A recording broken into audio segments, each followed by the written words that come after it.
العالمين. اللهم صل وسلم على سيدنا محمد مفتاح باب رحمة الله عدد ما في علم الله، صلاة وسلاما دائمين بدوام ملك الله. أما بعد، فنشكر إدارة وأستاذ هذا المعهد الحبيب صلاح الدين والأساتذة جميعا والطلاب والحاضرين على هذه الفرصة العظيمة للقاء والاستفادة والإفادة. نسأل الله عز وجل أن يجعلنا من أهل الانتفاع ظاهرا وباطنا يا رب العالمين. بسم الله الرحمن الرحيم. الحمد لله رب العالمين. اللهم صل وسلم على سيدنا محمد وعلى آل سيدنا محمد. Beliau Dr. Habib Hashim bin Abdul Rahman bin Alawi Al-Idrus memulakan pembicaraannya di pagi hari ini yang mulia ini dengan memanjatkan puji dan syukurnya kepada Allah Subhanahu wa taala. Kemudian beliau menyampaikan salawat dan salamnya kepada junjungan Nabi Muhammad sallallahu alaihi wasallam. Maka setelah itu beliau mengucapkan rasa syukur, terima kasih sebesar-besarnya kepada seluruh pengurus daripada pondok pesantren yang mulia ini, pesantren Riyadhul Jannah.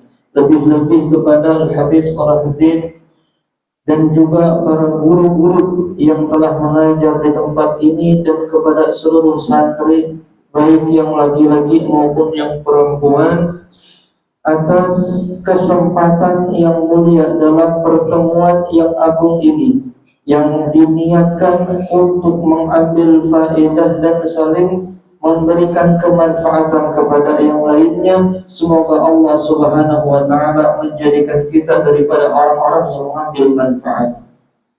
يقول الله عز وجل يرفع الله الذين آمنوا منكم والذين أوتوا العلم درجات، بمعنى أن الله عز وجل يرفع المؤمنين، لكن هناك أيضا ارتفاع آخر وهو لأهل العلم فوق درجة المؤمنين. لماذا؟ لأنهم أهل علم فليسوا سواء مع غيرهم حتى وإن كانوا مؤمنين، رفعة خاصة. ابن عباس يقول يرفع الله أهل العلم فوق المؤمنين 500 درجة. هل نحن من أهل العلم؟ نسأل الله أن نكون كذلك. Allah Subhanahu wa taala menyebutkan dalam firman-Nya, Allah mengangkat derajat orang-orang yang beriman, dan kemudian Allah meninggikan derajat orang-orang yang memiliki ilmu. Tentu saja ketika Allah mengangkat derajat orang yang beriman dengan derajat yang mulia, tetapi ketika ada seseorang yang Allah titipkan kepada dia ilmu, maka dia melebihi derajatnya daripada orang-orang yang hanya beriman kepada Allah Subhanahu wa taala. Maka siapa orang-orang ahli ilmu itu?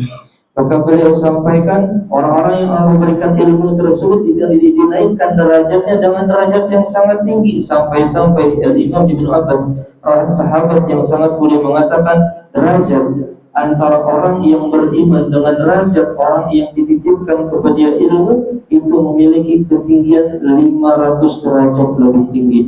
Semoga Allah menjadikan kita semua digolongkan menjadi seorang yang memiliki atau yang dititipkan ilmu oleh Allah Subhanahu wa taala. ويقول الله عز وجل قل هل يستوي الذين يعلمون والذين لا يعلمون. هل يستوي استفهام، لكن هذا استفهام استنكاري، يعني لا يستوي، ما في استواء، ليس في سواء الذي يعلم والذي لا يعلم. من يطلب العلم ويأخذ وقت كثير، سنة سنتين 3 سنوات في علم، وشخص آخر لم يفرغ وقته للعلم، لا يستوي عند الله عز وجل. فأهل العلم منزلتهم أعلى وأرقى وأحسن عندهم، لكن إذا كان من أهل العلم، نسأل الله أن نكون نحن وإياكم من أهل العلم. Amin. Sehingga Allah Subhanahu wa taala berfirman, katakanlah, Allah memberikan sebuah pertanyaan, apakah sama orang yang dia mau belajar dengan orang yang tak mau belajar? Apakah sama orang yang memiliki ilmu dan orang yang tak memiliki ilmu? Kalau kita lihat ini merupakan sebuah kalimat untuk istifham, sebuah pernyataan, sebuah pertanyaan. Tetapi pertanyaan tersebut berbentuk inkari. Kalau ditanya apakah sama, ya jelas tidak sama. Jelas tidak sama antara orang yang punya ilmu dan orang yang tidak punya ilmu. Berbeda orang yang dia mengosongkan waktunya belajar 1 tahun, 2 tahun, 3 tahun, dan orang yang tak mau belajar sama sekali. Jelas Allah akan membedakan mana orang yang dia memberikan waktunya untuk belajar dan mana orang yang sedikit pun memberikan waktunya untuk belajar. Jelas hal ini tidaklah sama. Jelas derajatnya tidak akan sama.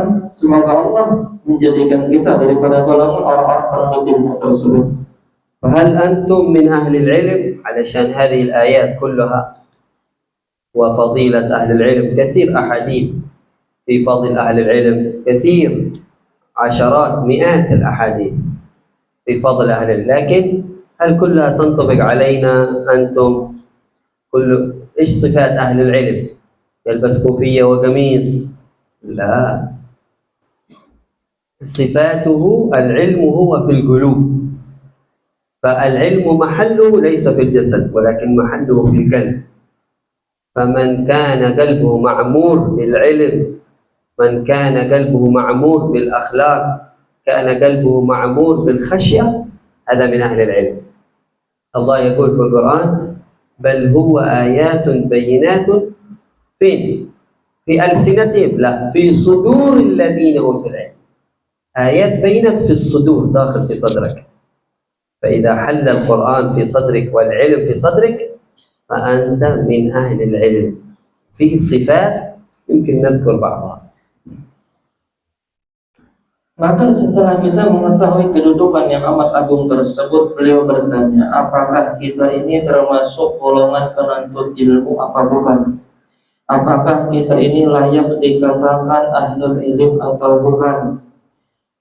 Walaupun ahlul ilmu itu disebutkan keutamaannya, fadilahnya beratus-ratus hadis, keutamaannya sangat banyak, tetapi pertanyaannya, layakkah kita dikategorikan sebagai seorang penuntut ilmu? Bukanlah seorang penuntut ilmu itu hanya disifati dengan menggunakan peci, pakai kufiah, pakai gamis, pakai sarung, pakai baju koko. Sifat-sifat tersebut tidak menunjukkan orang yang dia pakaiannya itu penuntut ilmu pasti dinyatakan dia sebagai orang yang ahli ilmu. Tetapi ada yang lebih penting daripada itu, ialah sifatnya ada di dalam hati. Sifat penuntut ilmu yang asli itu ada letaknya di dalam hati. Kalau dia seorang penuntut ilmu punya akhlak, dia penuntut ilmu punya rasa takut kepada Allah, dia penuntut ilmu ada tunduk kepada Allah Subhanahu wa Ta'ala, maka mereka lah yang hatinya dipenuhi dengan keilmuan. Maka mereka lah orang-orang yang di dalam hatinya dipenuhi dengan ilmu. Sehingga Allah Subhanahu wa Ta'ala mengatakan, bal huwa ayatun fi suduril ladzina utul ilm. Allah memberikan ayatnya, tanda-tanda kebesarannya, ilmu-ilmu itu kepada dadanya, kepada hatinya, untuk orang-orang yang diberikan sebuah ilmu. Allah tak mengatakan Allah titipkan ilmu di dalam lisan mereka. Allah tidak menitipkan ilmu di lidahnya, tidak. Tetapi Allah menitipkan keilmuan tersebut terhadap apa yang berada di dalam hati mereka. لذلك من أهم صفات العلم الخشية، الخوف، الرهبة في القلوب. هذه صفات أهل العلم. لذلك الله ما يذكر في القرآن صفة العلم إلا هذه واحدة بس، في قوله تعالى: إنما يخشى الله من عباده العلماء. صح؟ إنما يخشى الله من عباده. يعني هذه الآية إيش معناها؟ يعني لا يخشى أحد الله، ما يعرف أحد يخشى الله، ولا يعرف أحد الخوف من الله إلا أهل العلم العلماء. بقية الناس ما يعرفون الخوف من الله. فإذا كان العالم يخاف من الله هذا من أهل العلم، وإذا كان العالم ليس عليه آثار الخوف طالب علم ما يخاف من الله عز وجل، يمكن يفعل معصية، يمكن يخالف أستاذ، يمكن يسب يشتم، هذا ليس من أهل العلم حتى ولو وصل إلى منهاج كتاب كذا في الألفية، ليس من أهل العلم. ما يخشى الله. الله يقول إنما يخشى الله من عباده العلماء، ولو كان يحفظ كل الكتب لكن ما في خشية، ليس عالم. انتبه. Maka yang paling penting, yang paling agung untuk sifat daripada hati orang-orang yang memiliki ilmu itu satu ialah rasa takut kepada Allah Subhanahu wa taala. Rasa khasyahnya kepada Allah Subhanahu wa taala ini merupakan ciri yang paling agung dimiliki seorang penuntut ilmu. Kenapa? Karena Allah Subhanahu wa taala hanya menyifati ahli ilmu di dalam Al-Qur'an secara keseluruhan cuma satu. Allah mengatakan innama yakhsyallaha min ibadihil ulama. Sesungguhnya orang yang memiliki rasa takut kepada Allah maka mereka hanya disebut sebagai ulama. Siapa ulama itu? Ialah yang memiliki rasa takut kepada Allah Subhanahu wa taala. Kata beliau, kenapa kok yang disebutkan cuma satu? Seolah-olah Allah menyebutkan tidak ada orang yang memiliki rasa takut kecuali orang yang memiliki ilmu. Kalau orang nggak punya ilmu maka dia tidak punya rasa takut kepada Allah Subhanahu wa taala. Poin terbesarnya seseorang belajar, seseorang mencari ilmu ialah sampai kepada derajat dia merasa takut kepada Allah Subhanahu wa taala. Maka seorang alim, orang yang dikatakan memiliki ilmu itu bukan yang dia cuma ngajinya jauh, cuma ngajinya khatam minhaj, selesai alfiyah, belajar kitab-kitab yang besar lainnya, tetapi hatinya nggak punya rasa takut kepada Allah, maka dia bukan orang yang alim. Ataupun dikatakan dia belajar banyak hal, dia belajarnya jauh, belajar kitabnya besar-besar, tetapi dia mukhalafat, dia melanggar peraturan pesantren, dia ingkar sama ustadznya, ataupun dia mencela kepada gurunya, maka orang-orang tersebut bukan dikatakan alim sekalipun dia belajar kitab yang banyak, sekalipun dia belajar kitab-kitab yang tinggi. Maka seorang yang alim itu ialah yang dia memiliki rasa takut kepada Allah Subhanahu wa ta'ala. ولذلك أنتم في طريق، أنتم تمشون في طريق العلم، هذا طريق أوله العلم آخره الجنة، طريق يسلك بك إلى الجنة. النبي صلى الله عليه وصحبه وسلم يقول من سلك طريقا يلتمس فيه علما سهل الله له طريقا إلى الجنة. أنت أول العلم ويوصلك إلى الجنة. فإذا طريق الجنة أنت تمشي في طريق الجنة، انتبه تمشي في طريق آخر. كيف أنت في العلم ثم تمشي في طريق النار، وهي بالمعاصي بالمخالفات بالبعد عن الله عز وجل. هذه طريق آخر ليس طريق العلم. فمن يطلب العلم وهو يذهب في المعاصي والمخالفات، إذا هذا ما يدخل في طريق العلم، يمشي في طريق آخر ليس آخره الجنة بل آخره إلى النار والعياذ بالله. Maka jalan yang saat ini kalian tempuh ialah jalan yang berawal dari sebuah belajar yang akan diakhiri dengan surga.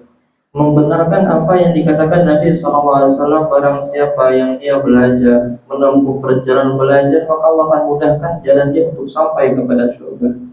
Kalau kita sudah tahu saat ini kita belajar untuk sampai kepada surga, maka hati-hati di jalan. Jangan sampai di tengah pelajaran kita ini malah terjerumus kepada jalan-jalan menuju kemurkaannya Allah Subhanahu wa ta'ala. Jalan yang mengantarkan pelakunya kepada neraka, kepada azabnya Allah Subhanahu wa ta'ala. Dengan apa? Dengan kemaksiatannya, dengan melanggar perintah Allah Subhanahu wa ta'ala. Maka hati-hati, jangan sampai kamu sudah tahu perjalananmu diawali dengan ilmu, diakhiri dengan surga, kamu yang malah melenceng ke jalan yang salah. Maka hati-hati, kata beliau, berjalanlah dengan jalan yang betul sehingga kamu sampai kepada tujuan yang tepat. ويقول النبي صلى الله عليه وسلم طلب العلم فريضة على كل مسلم. تحفظون حديث طلب العلم ايش؟ فريضة في حديث آخر اطلب العلم ولو بالصين. الصين من هنا قريبة، لكن النبي قال ولو بالصين. قال العلماء ولو كان يعلم في بلاد أبعد من الصين بيقول ولو آخر الدنيا، لو ما في علم إلا في الصين روح إلى الصين. وكيف العلم في نفس البلد الحمد لله، والشيوخ موجودين، والمعهد في نفس المنطقة، هذا واجب فريضة. فأنتم الآن تفعلون إيش؟ ما تفعلون سنة ولا شيء، أنتم فارض مثل الصلاة، مثل فعل الصلاة، مثل فعل بر الوالدين، كل هذا واجب. طلب العلم واجب، أنتم الآن تفعلون شيء واجب من الواجبات ليس سنة. فلذلك فضل الواجب على السنة فضل كبير، فضل الواجب على السنة ب70 درجة، أعلى منه 70 درجة. فالحمد لله أنتم تفعلون، هنيئا لكم هذا العلم. Nabi SAW memerintahkan dengan ucapan Nabi, belajar itu wajib bagi laki-laki maupun perempuan. Nabi mengatakan fardhah, mengatakan hal tersebut perkara yang wajib. Bahkan dalam konteks yang lainnya disebutkan utlubul ilma walau bisin, belajarlah ilmu walaupun sampai ke negeri Cina. Kalau kita lihat memang dari negeri kita ke Cina mungkin ya jauh, cuman nggak jauh banget. Kalau dari Arab kan jauh banget ya, jauh banget ke Cina. Bahkan dimaksudkan lebih jauh daripada itu. Kalau memang belajar maka carilah. Kalau memang kamu tujuannya buat menuntut ilmu sekalipun ke negeri yang terlampau sangat jauh, maka belajarlah ke sana. Karena ketahuilah bahwasanya kalian belajar ini mendapatkan pahala yang fardu, mendapatkan pahala orang-orang yang mengerjakan perkara yang wajib. Dengan perintah Nabi SAW tadi disebutkan belajar itu wajib, bukan sunnah. Dan ketahuilah bahwasannya derajat orang yang mengerjakan fardu itu jauh 70 kali lebih tinggi, 70 kali lebih mulia daripada orang yang mengerjakan perkara sunnah. Maka saat ini kalian belajar sedang mendapatkan pahala mengerjakan perkara-perkara yang wajib. ذلك كل المخلوقات تشجعكم وتحب طلاب العلم، كل المخلوقات حتى الحيوانات. الملائكة في الحديث أنها لا تفرش أجنحتها لطالب العلم رضا بما يصنع، تفرش الأجنحة. أنت إذا جاء عندك ضيف تفرش له الطريق، هذا احترام، هذا تقدير تعظيم، تفرش له. إذا كان ضيف كبير مهم يمكن تفرش له حتى إلى الشارع الورد في الطريق، صح؟ أنتم الملائكة تفرش لكم الأجنحة، حتى جناح الملائكة تفرش، تعظيم لكم، تحبكم، تقدركم. أنتم ما تشوفون أجنحة الملائكة، صح؟ ما نشوف، لكن الملائكة تفرش أجنحتها. فلذلك قال طالب العلم لا يجري، يأتي مدرسة ما يجري. ليش؟ لأنه يمشي في أجنحة الملائكة، يمشي بالهدوء السكينة والوقار. إذا يجري كأنه يمشي ما يحترم أجنحة الملائكة. كل المخلوقات، حتى في أحاديث إن الحيتان في البحر لا تستغفر لطالب العلم. الحوت وسط البحر يستغفر لطالب العلم، اللهم اغفر له، اللهم اغفر له. كثير. إذا كل المخلوقات هنيئا لكم، نسأل الله أن يجعلنا وإياكم من أهل العلم. Amin. Maka sampai-sampai seluruh makhluk itu menyemangati kita untuk belajar. Di antaranya malaikat itu membentangkan sayapnya untuk diinjak oleh orang-orang yang menuntut ilmu. Kalau kita ini datang tamu yang mulia, datang ada orang jauh, orang hebat, orang besar, kita jauh-jauh dari gerbang udah kita hamparkan permadani, kita hamparkan karpet merah, kita siramkan air mawar, kita agungkan seagung-agungnya, kita muliakan dengan hebat-hebatnya kemuliaan. Tetapi malaikat lebih daripada itu, merelakan sayapnya yang mulia untuk diinjak penuntut ilmu. Kenapa? Karena ini bentuk memuliakan penuntut ilmu. Sebagaimana tadi kita memuliakan para tamu, maka malaikat pun memuliakan daripada orang-orang yang belajar. Maka hendaknya seorang yang menuntut ilmu itu berjalan dengan jalan yang betul, berjalan dengan tenang, berjalan dengan enak gitu, jangan lari-lari. Bagaimana kita mau lari-lari sedangkan kita berjalan di atas sayapnya para malaikat Allah Subhanahu wa taala? Bahkan lebih daripada itu, sampai ikan-ikan yang berada di dalam laut, makhluk-makhluk yang berada di dalam laut memintakan ampun untuk orang-orang yang belajar. Dimintakan, ya Allah ampunilah dia, ampunilah dia. Dia yang lagi belajar dimintakan ampun oleh makhluk-makhluknya Allah yang berada di dalam air. Berapa banyak makhluk tersebut. Maka duhai beruntunglah kalian. Kalian yang saat ini belajar sangatlah beruntung. Jangan sia-siakan kesempatan ini. Semoga Allah menjadikan kita sebagai orang-orang yang berilmu. نسأل الله عز وجل أن يجعلنا وإياكم من أهل العلم ظاهرا وباطنا، وأن يحلينا بصفات العلم، وأن يجعلنا من أهل المحبة للعلم، وأن يجعلنا من أهل التعلق بالعلوم ظاهرا وباطنا، وأن يوفقنا لكل خير. اللهم يا من وفق أهل الخير للخير وأعانهم عليه، وفقنا اللهم للخير وأعنا عليه بمحض فضلك وجودك وكرمك يا أكرم الأكرمين، يا ذا القوة المتين، يا راحم المساكين، يا أرحم الراحمين. وصلى الله على سيدنا محمد وعلى آله وصحبه وسلم، وجزاكم الله خيرا، والسلام عليكم ورحمة الله وبركاته. Waalaikumsalam warahmatullahi wabarakatuh. Kesimpulan daripada apa yang beliau sampaikan di pagi hari ini, bahwasanya Allah mengangkat derajat orang-orang yang berilmu melampaui daripada derajat orang-orang yang beriman.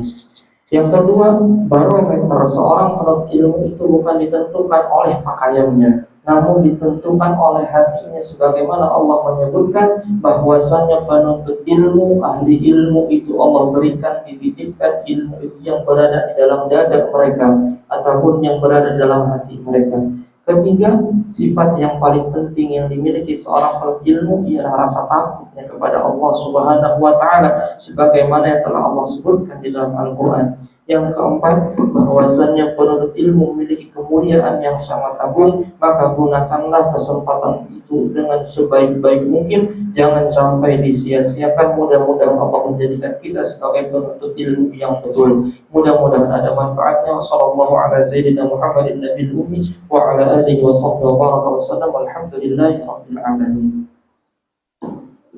Jazakumullah khair. Alhamdulillah.